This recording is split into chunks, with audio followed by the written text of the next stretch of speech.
Hey everyone, this is Kevin T. Rodriguez, film critic of iCritic.net. Thank you so much for joining me on my media channel for a few minutes. Today we are going to unbox and look over the release of Marvel Studios' The Marvels. Now this is not, that looks professional.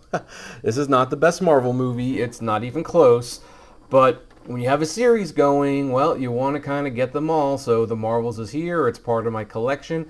And this is also going to be one of the final releases from Buena Vista Entertainment, because after their next wave of, I think it's Moon Knight and Falcon and the Winter Soldier, I think they are. I believe disc duties will be handed over to Sony.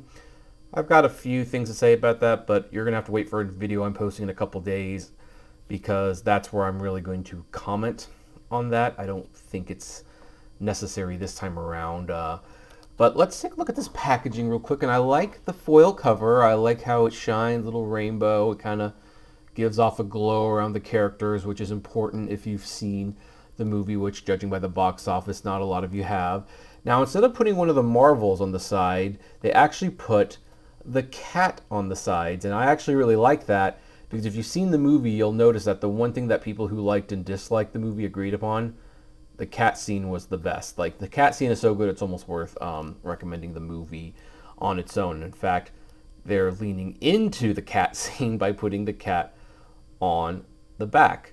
Now, there's some bonus features here, not quite to the extent as it used to be, but it's foil on the back. Looks really nice and really good. Now, let's take it off and see how it looks without the foil. So that's what it looks like without the foil. As you can see, obviously the foil was there to emphasize the glow effect, which they have put in manually here, and basically the same on the back, just the pictures are a little bigger on the cover. Now let's look at this. As you can see, there's the 4K disc and the Blu-ray. There's no DVD. Had to double check. There is a digital code though, which sorry to everyone who's watching, I will be keeping that digital code.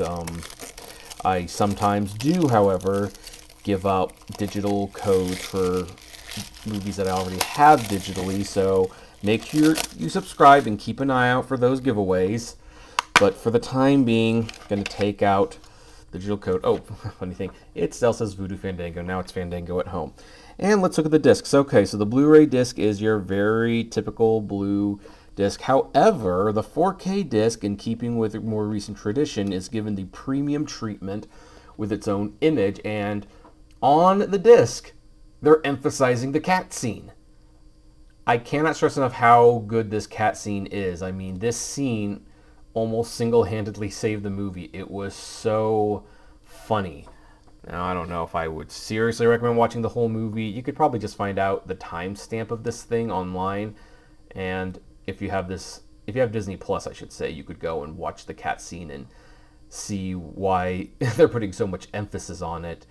But this is just brilliant. It kind of shows that even though the Marvels was advertised as, like, you know, serious and epic and all that jazz, the people who work in the movie are aware of the sense of humor of the movie. They are aware that it's not to be taken that seriously. And the fact that they're emphasizing this, because they could have easily put the three actresses on this disc, and I would have been okay with that. It would have made sense, but the fact that they are aware that, you know, the cats stole the show, not the humans, that is just awesome. Now, they call this the Cinematic Universe Edition, which I guess is just a fancy way of saying special edition, and they've been doing that for a while, and that is the Marvels 4K release. I do not know if it is available in 3D. If I find it in 3D, I will, of course, buy it in 3D. You know, there were some great 3D moments, but the state of Blu-ray 3D is not great right now. So anyway, that is the Marvels on 4K. Now, do any of you own this? Do you plan to get it? What do you think of this set? I would love to know, so comment below. Like, favorite, share, subscribe, and as always, flame responsibly. Have a good one.